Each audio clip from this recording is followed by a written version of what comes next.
Bonjour, dans ce tuto, nous allons aborder la validation des données dans Excel.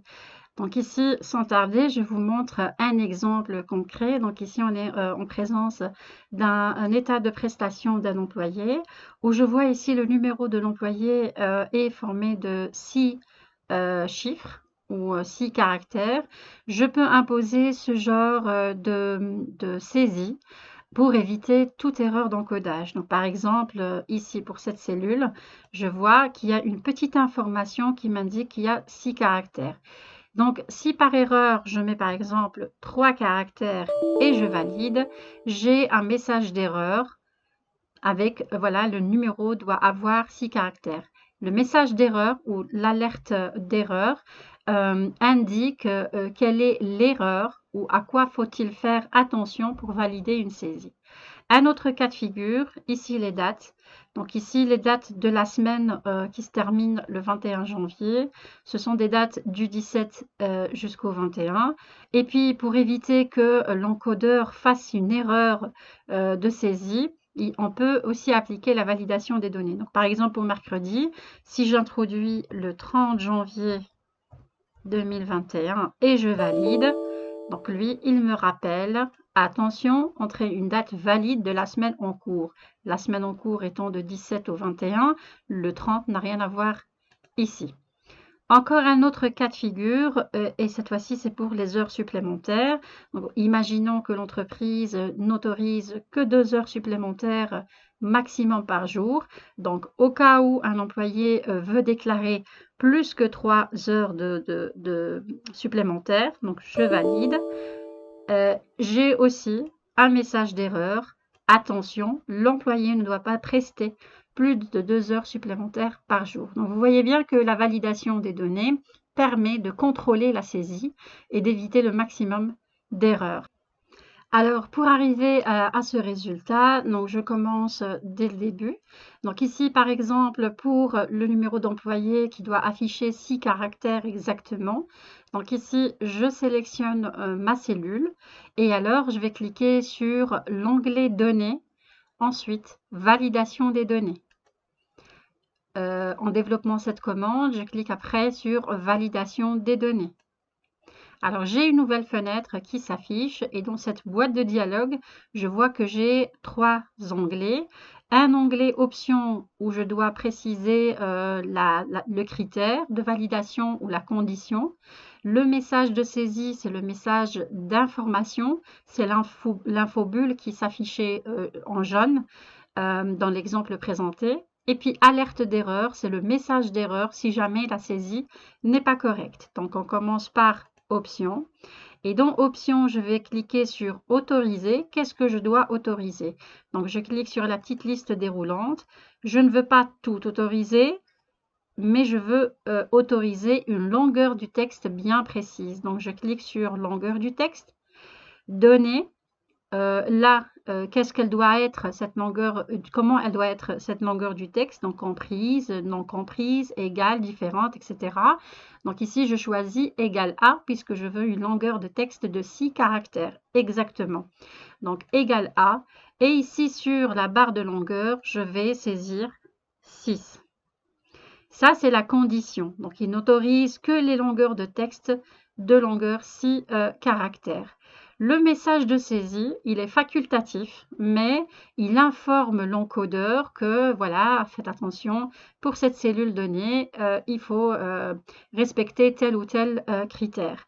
Donc, il est facultatif, mais bon, si on travaille avec une nouvelle personne, un stagiaire, etc., vaut mieux préciser cette info pour aider l'encodeur à bien encoder. Donc, le titre, par exemple, je vais mettre information. Voilà, message de saisie, je peux mettre 6 caractères.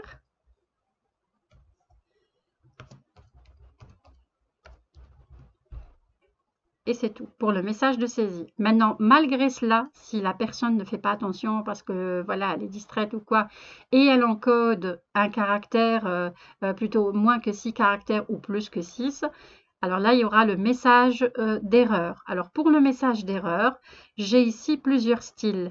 J'ai arrêt, et donc il refuse l'encodage, et il ne va pas valider l'encodage. Avertissement ou information, là, il va juste afficher un message d'avertissement ou d'information pour dire, voilà, attention, il faut 6 caractères, mais il va quand même valider la saisie. Pareil, pour information, le numéro d'employé est de 6 caractères, mais il va quand même aussi valider la saisie. Donc moi, je veux qu'il arrête et qu'il refuse la saisie si la saisie ne comporte pas 6 caractères exactement. Ici, dans titre, je peux mettre attention. Et puis, le message d'erreur, donc c'est moi qui va le personnaliser. Si je laisse tout par défaut, Windows va me dire que la saisie n'est pas valide, etc. Mais il ne va pas me donner la règle ou il ne va pas me dire le pourquoi. Ici, je facilite à l'encodeur de comprendre son erreur. Donc, le message d'erreur, c'est que l'employé ou le numéro de l'employé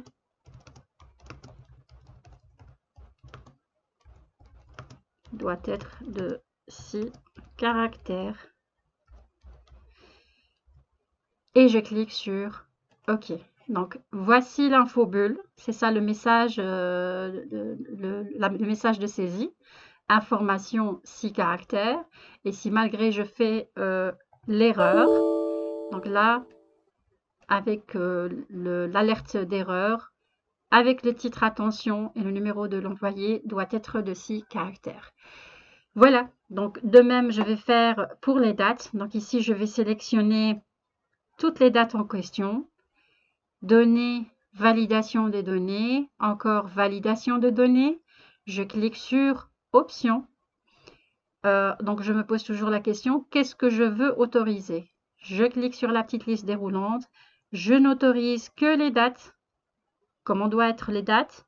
Eh ben, elles doivent être comprises entre, puisqu'il s'agit d'une semaine du 17 au 21. Donc, date de début, c'est le 17 janvier. Voilà.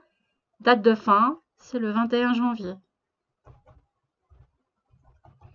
Si l'employé doit prester un samedi ou quoi, ben je prends la dernière date autorisée. Voilà. Et je clique sur message de saisie. Bon, comme j'ai dit qu'il est facultatif, donc je vais m'en passer cette fois-ci pour voir la différence. Alerte d'erreur, là c'est la plus importante. Donc moi je ne veux pas qu'il valide. Arrêt. Et donc le titre, je peux garder aussi attention ou plutôt saisie, cette fois-ci non valide.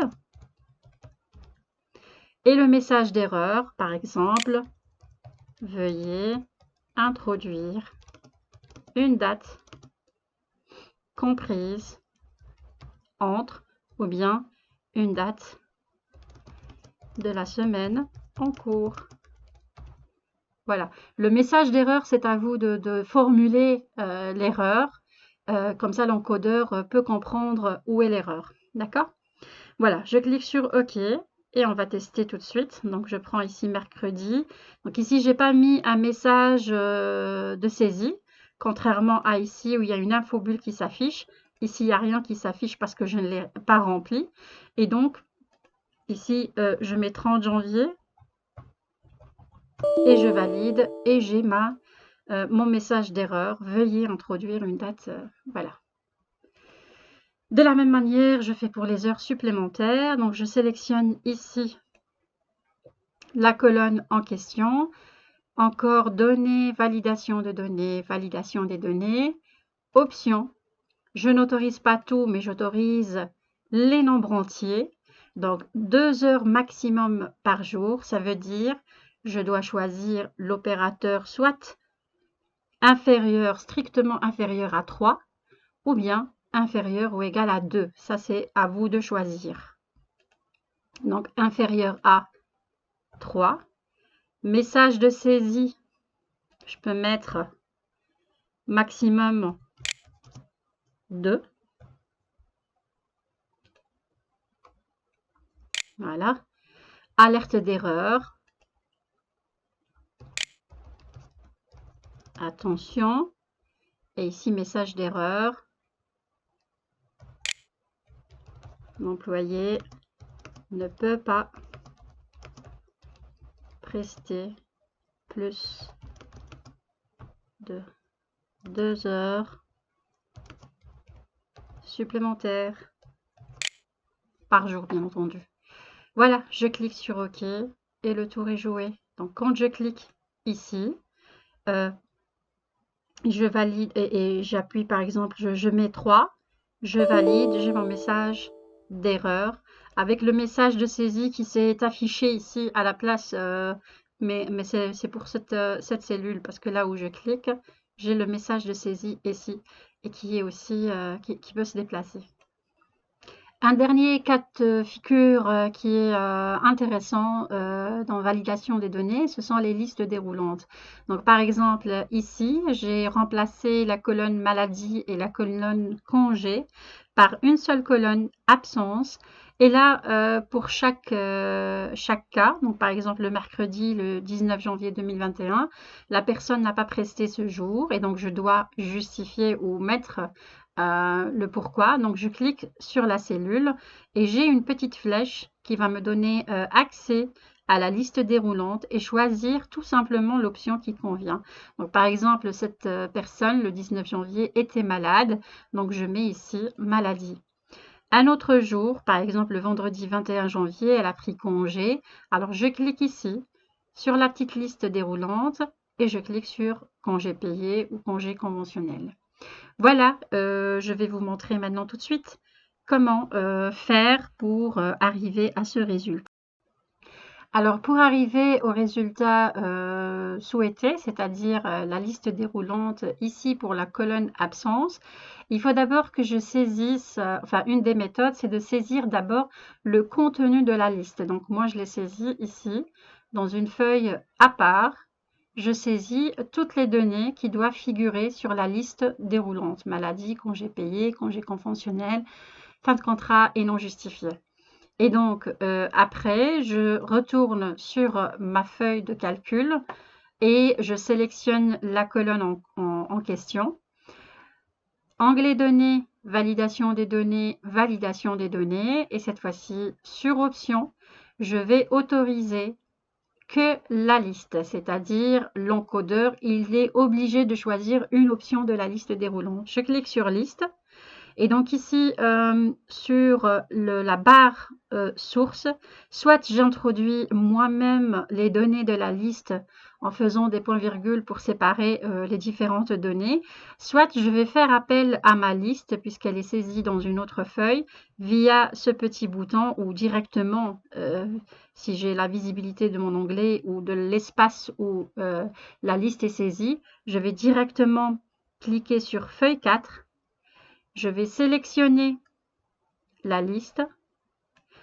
Je reviens à la fenêtre ici et je clique sur OK. Bien entendu, oui, avant de cliquer sur OK, je mets d'abord le message de saisie et l'alerte d'erreur si c'est nécessaire. Alors, pour message de saisie, pour moi, c'est pas utile de remplir. Par contre, alerte d'erreur, je peux aussi mettre attention, veuillez choisir une des options proposées. D'accord? Donc là, je vais laisser tout par défaut parce que voilà, en cliquant sur la liste déroulante, on voit directement ce qui est proposé et choisir. Je clique sur OK, voilà, et là je vois déjà une petite flèche qui indique qu'il y a une liste déroulante et ainsi au besoin. Donc par exemple ici mercredi le 19 janvier, je viens ici, j'ouvre la petite liste déroulante et je choisis l'option qui convient le mieux. Voilà pour ce tuto. Si vous avez des questions, n'hésitez pas à les poster en commentaire et à bientôt.